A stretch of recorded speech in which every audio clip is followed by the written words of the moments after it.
C'était une nouvelle vie. Ils habitaient loin de là où l'horreur était revenue. Ils habitaient loin de Soho, cette ville dans laquelle l'horreur les avait suivis, dans laquelle ils avaient cru trouver un échappatoire, dans laquelle ils avaient cru échapper aux médecins de l'horreur, aux kitsune,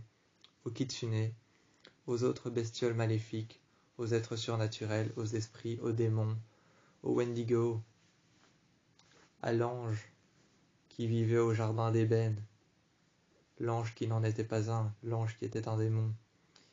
Loin de la lune de cristal, loin de la lune de feu, loin de la lune et de la pleine lune, loin de l'horreur, de la noirceur, de l'obscurité, de la forêt, de cette forêt qui entoure Aikenhouse, de cette forêt qui entoure Beacon Hills, loin de Beacon Hills, loin de la baie du Gévaudan, loin de la lune de feu, loin de la lune de cristal, loin de tous ces faits surnaturels, ils avaient trouvé un nouvel endroit dans lequel ils allaient vivre, Osaka. Cette ville animée, parfois calme, animée autant le jour que la nuit, au 113e étage d'une grande tour, dans un duplex, dans un appartement, un loft dans lequel ils avaient leur Aston Martin, leur Maserati, dans laquelle ils avaient tout ce qu'ils voulaient, pratiquement tout. Ils avaient enfin trouvé une rédemption. Cette trahison qu'ils avaient vécue était enfin effacée de leur mémoire. Ils n'avaient plus aucun souvenir de Nolan, plus aucun souvenir de cette liaison. Derek avait tout oublié. Styles avait passé et tourné la page. Le passé était le passé. Le futur allait être le futur. L'avenir allait arriver. Le passé était resté le passé. Ils avaient tourné la page. Ils étaient revenus à zéro, à la case départ. Ils étaient revenus à zéro, à la case départ, là où tout avait commencé, là où ils étaient ce jeune couple, Derek et Styles, qui s'étaient rencontrés, sous une lueur éclairée, sous une lueur éclairée et intense, une lueur de soleil, un soleil qui manifestait l'empathie, la joie, l'amour et la sensualité entre deux. Cette joie, cette empathie, cet amour, cette sensualité qu'ils ressentaient l'un pour l'autre, était plus que marquée au fer rouge, au plus profond de leur cœur, telle une empreinte indélébile qui ne partirait jamais, un amour indélébile qui ne partirait jamais, marquée au fer rouge, au plus profond de leur cœur, l'empathie, la joie, l'amour, la sensualité, ce désir charnel et animal qu'ils ressentaient l'un pour l'autre. Ils le montraient physiquement, mentalement, avec des mots, avec des gestes. Ils le montraient l'un pour l'autre. Ils étaient là l'un pour l'autre. Ils étaient repartis à zéro, à Osaka.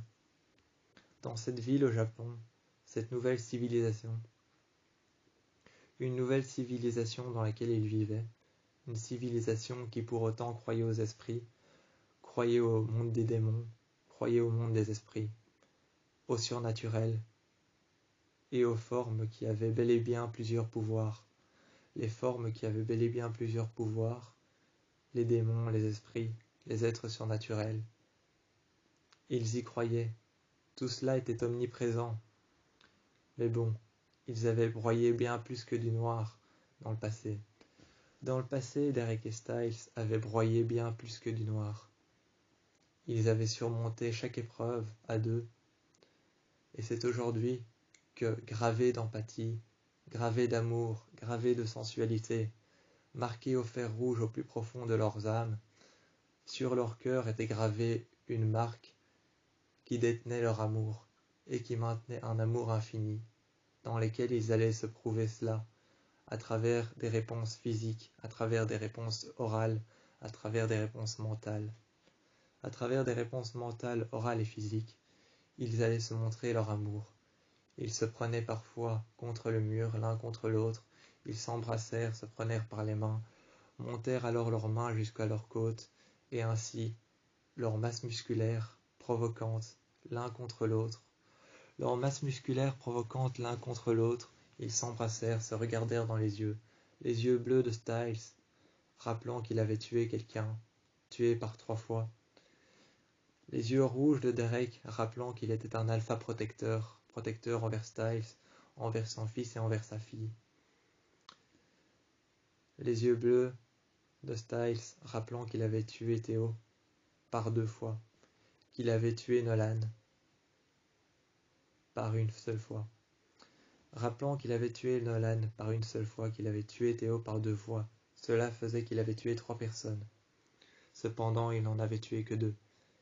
Mais marqué au fer rouge, marqué d'instinct, marqué d'attention, marqué d'instinct, marqué d'intention, marqué au fer rouge au plus profond d'eux, d'empathie et d'amour, de sensualité, d'un désir charnel et intense, un désir animal qu'ils allaient se montrer, physiquement, oralement.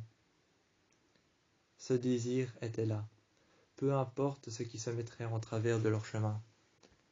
Les croyances des esprits, les croyances des démons, ce monde omniprésent, les croyances des démons, les croyances des esprits, des êtres surnaturels, ce monde omniprésent n'allait pas pour autant les arrêter, car ils avaient broyé bien plus que du noir. Ils avaient broyé bien plus que du noir et allaient surmonter les épreuves, peu importe ce qui se mettrait en travers leur chemin. Ils savaient qu'ils allaient réussir, à 2 ou à plusieurs, avec Lydia, avec Malia, avec Liam, avec Corey, avec Mason qui maintenait la bête du Gévaudan entre ses mains, Corey qui savait tous les protéger en se rendant invisible, Malia qui savait plus que se défendre, Liam qui savait plus que se défendre, Lydia qui était une banshee surpuissante. Ils savaient plus que se défendre à plusieurs. À plusieurs ou tout seuls, ils avaient broyé bien plus que du noir, ils avaient surmonté bien plus que des épreuves terribles. C'est alors que, seuls ou à plusieurs, ils savaient comment faire, comment surmonter le monde des esprits, des démons, des êtres surnaturels qui étaient omniprésents avec eux. C'est alors qu'à Osaka, ils reprenèrent tout à zéro et repartirent de zéro pour une nouvelle vie. Avec leur fils qui était maintenant le loup légendaire, le loup de la légende, le loup qui maintenait les pouvoirs, qui pouvait les rendre. Seul lui appartenait la décision de les rendre. Seuls eux étaient les protecteurs de ce loup. Seuls eux n'étaient pas en danger. Il allait falloir maintenant lui apprendre à détenir son pouvoir. Il allait falloir maintenant lui apprendre à détenir son pouvoir, à le maintenir à l'extérieur ou à l'intérieur. Il allait falloir lui apprendre à le maintenir à l'intérieur ou à l'extérieur, détenir son pouvoir comme étant quelque chose qui pouvait être dangereux ou qui pouvait être aussi maléfique qu'il ne le pensait, car ce pouvoir avait quand même été retrouvé dans la forêt des suicides. La forêt des suicides qui était maintenant éclairée par le soleil. Ayant quitté la forêt des suicides, ce loup légendaire leur appartenait maintenant. Désormais, il fallait lui apprendre à contrôler son pouvoir et à ne pas s'en prendre aux personnes qu'il aime. Car seuls eux étaient en capacité de lui apprendre cela. Ils étaient les personnes qu'ils avaient choisies. Ils étaient les personnes que le loup légendaire avait choisies. Styles et Derek allaient désormais maintenant lui apprendre à contrôler son pouvoir et à ne pas s'en prendre aux personnes qu'il aime. Seuls ou à plusieurs, ils allaient pouvoir maintenant démarrer et reprendre tout de zéro. Ils allaient pouvoir, seuls ou à plusieurs, reprendre tout de zéro et traverser des épreuves en trouvant une nouvelle vie à Osaka. Ayant trouvé une nouvelle vie à Osaka, au 113e étage d'une tour, dans un duplex, dans un loft, dans lequel ils avaient pratiquement tout, 2 enfants, des copains qui passaient souvent les voir, leur dire bonjour, regarder comment ils allaient, Liam, Malia, Corey, Mason, qui passaient assez souvent voir comment ils allaient, qui passaient voir les 2 jeunes enfants, qui étaient en plein entraînement, et qui apprenaient à contrôler leur pouvoir pour ne pas s'en prendre aux personnes qu'ils aiment. Reprenant tout de zéro, ils savaient qu'ils allaient pouvoir tout contrôler, et ayant broyé plus que du noir, ils reprenaient tout à zéro. Une nouvelle vie, une nouvelle ville, un nouveau refuge, un nouvel endroit. Osaka, au 113e étage d'une grande tour, là où ils avaient trouvé un refuge, un lieu dans lequel ils étaient en sécurité. Osaka, 113e étage, l'une des plus grandes tours de Osaka, là où ils avaient trouvé un refuge, un lieu dans lequel ils allaient apprendre et ils allaient persévérer à devenir des loups, des alphas, des omégas, des bêtas. Ils allaient construire une meute qui allait s'agrandir, qui allait devenir de plus en plus grande par rapport aux 2 enfants qu'ils ont adoptés. Les 2 enfants qu'ils ont adoptés, cette jeune louve et ce jeune loup, le loup légendaire et la louve qui allait bientôt devenir une alpha, allaient tous les 2 faire une meute, construire une meute et persévérer à travers leur pouvoir. C'est alors que Derek et Styles avaient tout repris de zéro, à Osaka, au 113e étage de cette tour, dans un endroit dans lequel ils étaient tous les 2 dans un refuge en sécurité.